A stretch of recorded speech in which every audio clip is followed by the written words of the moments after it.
and no idea where you would get your next meal, and no place to sleep except under the cover of the sky, how would you be?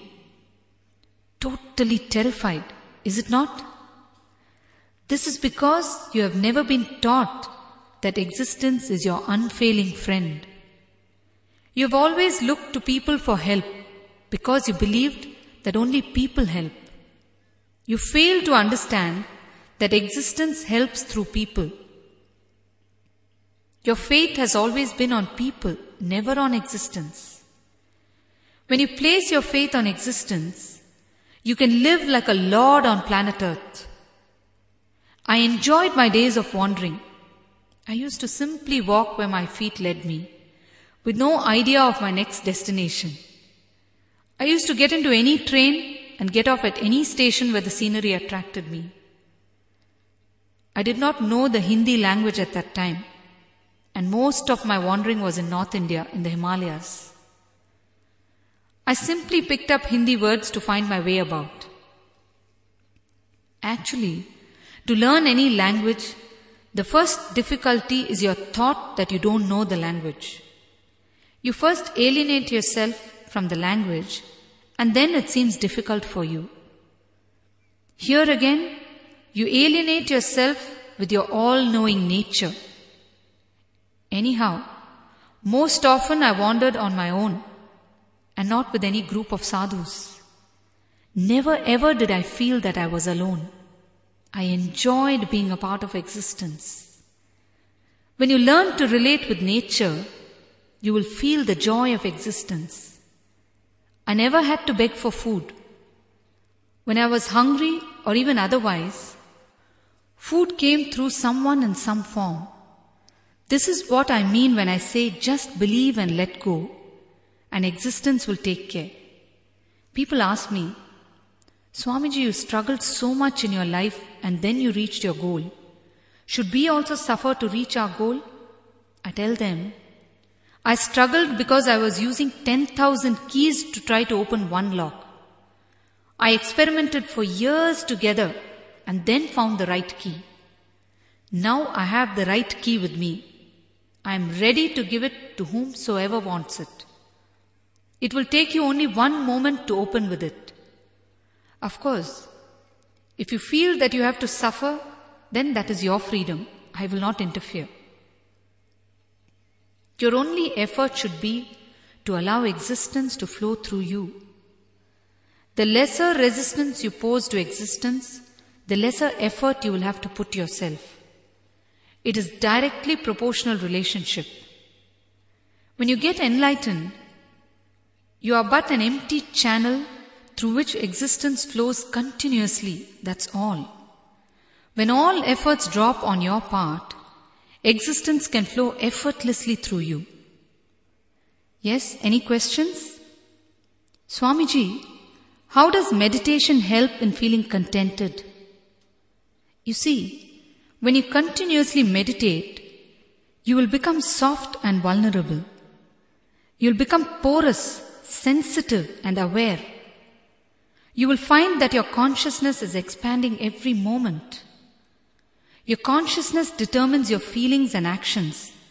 That is why again and again I ask you to meditate. It will purify your consciousness completely.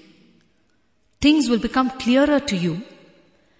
You will be able to feel your center shifting from your mind to your heart. When the distance between your mind and you increases, your whole being will start vibrating with a different feeling. And this feeling is what is contentment, a deep fulfillment, a deep love without a reason towards the whole, a continued sense of joy and bliss. As long as you operate from your mind, you will only ask for more. You will analyze, you will divide, and conclude with dissatisfaction more than anything else. But when you operate from your heart, all your analysis will stop and you will neither dissect the past nor worry about the future. You will be just in the present without any judgmental feeling. And in this state, you feel only contentment and gratitude. a new space has opened up in you. When you have found the space, all the energy that you earlier spent on negative thinking and dissatisfaction is released. You feel blissful and integrated, and you feel filled with the energy. Gratitude then becomes your prayer, and thank you becomes your mantra. The gush of energy that you feel when you are in a state of gratitude towards existence can never be explained in words. It has to be experientially understood. Every single thing that comes your way will give so much contentment, and it will attract more and more from existence, and you will just find yourself being showered. Suddenly, the whole thing will take on a new dimension where more and more bliss can be felt, more and more bliss can be experienced. You will be overwhelmed with every passing moment. Just existing will seem so overwhelming. You will feel like a blessing to yourself and to the whole world. When you ask, you are clearly missing. When you are grateful, you are showered. Just be thankful all the time. That is the master key to the whole thing. Of course, you need to feel grateful from your being, not from the periphery. Only if you feel grateful from the being, things will start happening. When you go to sleep with the feeling of gratitude for having spent one more day with existence.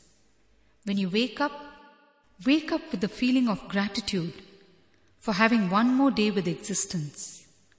This is the simplest and most effective meditation you can do to make gratitude your very being.